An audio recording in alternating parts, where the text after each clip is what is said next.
Hello po sa inyong lahat mga ka-crypto. Ako po si Pinoy Crypto Trader at sa video na ito ay atin pong pag-uusapan ang tungkol sa balitang ito kay Shiba Inu. Kung saan ang sabi po rito ay Ethereum founder Vitalik says Shiba Inu outperformed his expectations. Kaya ayan, itong si Vitalik ay siya po ang founder ng Ethereum at siya na rin po yung taong nagsunog ng pinakamalaking amount ng Shiba Inu token sa buong kasaysayan ni Shiba Inu. Yan, sapagkat yung creator po ng Shiba Inu bago po siya naglaho or tuluyang iniwanan ang itong si Shiba Inu ay yung kalahati po ng supply ni Shiba Inu ay binigay niya dito kay Ginoong Vitalik Buterin bilang isang regalo. Ngayon ang ginawa naman po ni Ginoong Vitalik Buterin ay yan yung almost po yung lahat ng binigay na regalo sa kanya ay kanyang sinend sa dead wallet. Kaya sinunog po niya ito. Pero may ilang porsyento naman po ang kanyang ginamit rito para ipamigay ito sa mga charity. Yan, dinonate po niya ito sa mga bilang tulong. Ayan, ngayon ay yan, lumipas na po ang ilang taon. Yan ay hindi po inaasahan ni Ginoong Vitalik Buterin ang magiging performance ni Shiba Inu. Ayan, siya po ay nagulat at nasorpresa at hindi daw po niya inaasahan na magiging ganito yung development or paglago ni Shiba Inu. Kasi ayon po sa kanya, yung kanyang paniniwala po kay Shiba Inu ay parang pump and dump token lamang daw ito. Yung una niyang yung parang unang impression niya rito or unang tingin niya rito kay Shiba Inu or ayon sa kanya ay sa tingin niya ay hindi raw po ito magtatagal. Ayan, at ito ay magko-collapse kaya yan, wala po siyang tiwala kay Shiba Inu noon. Pero ngayon ay gulat na gulat siya kasi ayan, na-outperform yung kanyang expectation. In-outperform ni Shiba Inu yung kanyang expectation. At nagpapatuloy lamang na mali yung kanyang naging pananaw dito kay Shiba Inu. Kaya ayan, ngayon ay unti-unti na pong nagkakaroon ng parang respeto itong si Ginoong Vitalik Buterin dito kay Shiba Inu dahil sa ipinapakitang performance, yan, matitinding performance ni Shiba Inu ngayon. Kaya yan, bago po tayo magpatuloy ay nais ko lamang po munang bigyang linaw ang aking disclaimer kung saan ang nilalaman po ng video na ito ay hindi po ito isang financial advice. For education and information purposes lamang po ang layunin nito. Maliban po dito ay nais ko na rin pong magbigay babala na wala pong kahit anumang group chat ang Pinoy Crypto Trader. Ayan po siya, si Ginoong Vitalik Buterin, ang founder ng Ethereum. The Ethereum founder Vitalik Buterin has admitted that Shiba Inu massively outperformed his earlier expectations for the project. Yan, kasi mababa po kasi yung tingin niya kay Shiba Inu nitong yung kanyang earlier expectations dito. Pero yan, kinagulat po talaga niya. Siya ay nagulat ng nagpakita po ito ng matinding performance na hindi po niya inaasahan na mangyayari. He sent a 50.6 trillion SHIB to Crypto Relief on May 12, 2021. The worth of the tokens at the time stood at $1.2 billion. Interestingly, in his latest disclosure, Buterin revealed that he initially believed Shiba Inu would crash shortly after he received the tokens from Ryoshi. Kaya yan na nga, yung sinabi ko kanina, na itong si Ryoshi, siya po ang creator ni Shiba Inu. Yan, pero naglaho na po siya ngayon. Wala nang nakakalam. At syempre, peke yung pangalan niyang Ryoshi. Wala pong nakakakilala sa kanya. At ayan, binitawan po niya ang Shiba Inu noon pa. Pero bago po niya ginawa ito, ay binigyan po niya ng malaking regalo na Shiba Inu tokens itong si Ginoong Vitalik Buterin. At yung almost po, yung malaki po yung kalahati po na kabuuang supply ng Shiba Inu ay binigay sa kanya. Ngayon ay almost sinunog po ni Ginoong Vitalik Buterin yung binigay sa kanya na Shiba Inu tokens. Pero nagtira po siya ng 50.6 trillion na Shiba Inu tokens at ito po ay kanyang ibinigay sa Crypto Relief.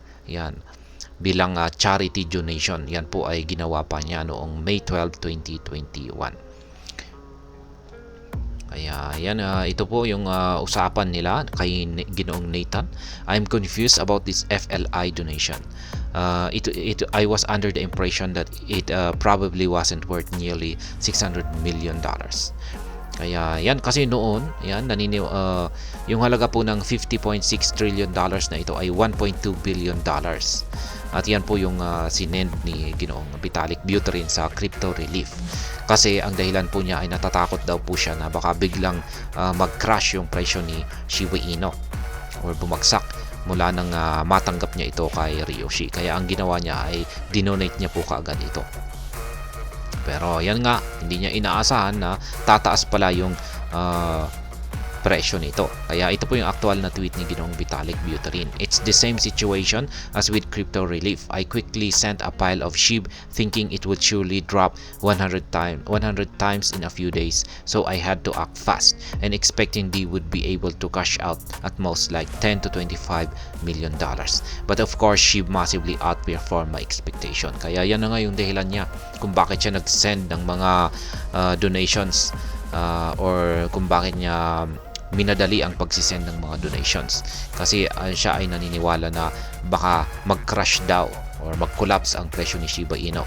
At least ayan yung kanyang paniniwala ay at least kung pag siya ay sa kanyang pagmamadali or kanyang mabilis na pag-send yan dito kay Shiba Inu sa Crypto Relief ay at least mapakinabangan nila ang halaga nito na maski umaabot lamang daw sa $10 to $25 million.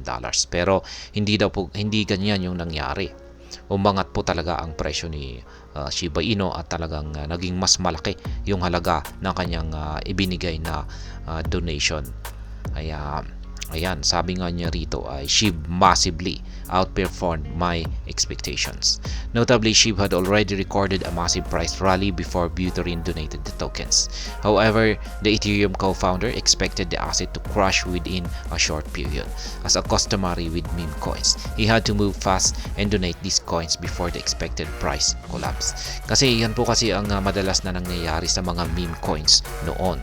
Kapag lumabas po siya ay mataas yung kanyang presyo, pero hindi po magtatagal ay magko-collapse po siya.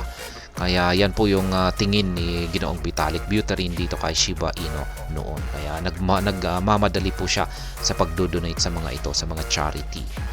Kaya yan. Pero siya po ay nagkamali. Vitalik Buterin has consistently underestimated the meme market due to its lack of utility.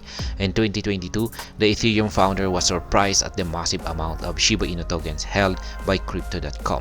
The Shiba Inu project is now gradually tilting towards utility, constantly exceeding expectation from industry leaders like Buterin.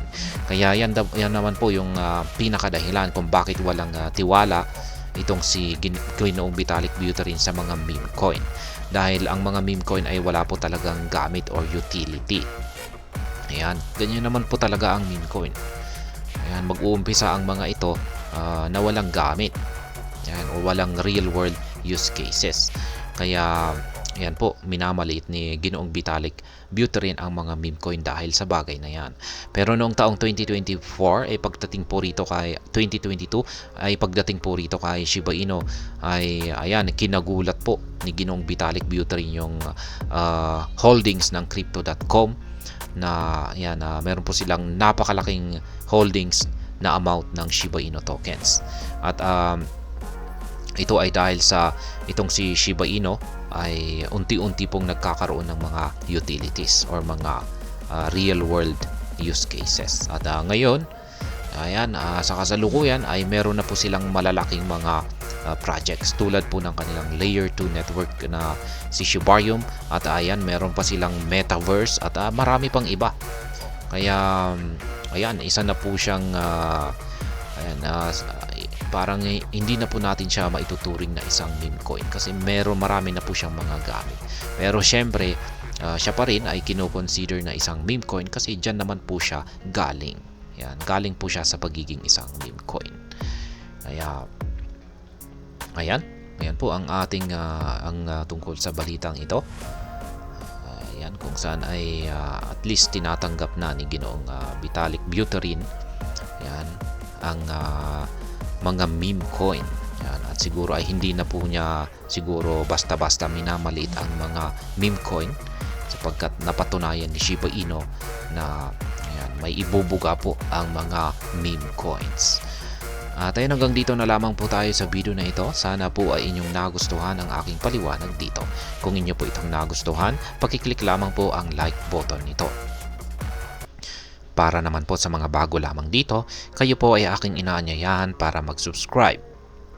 Pakiclick na rin po ang bell icon nito dahil ito po ang siya magsisilbing notification nito sa mga bago kong videos na akin pong ina-upload sa aking YouTube channel na ito. Marami pong salamat sa panonood, ingat po tayo lagi at God bless po sa ating lahat.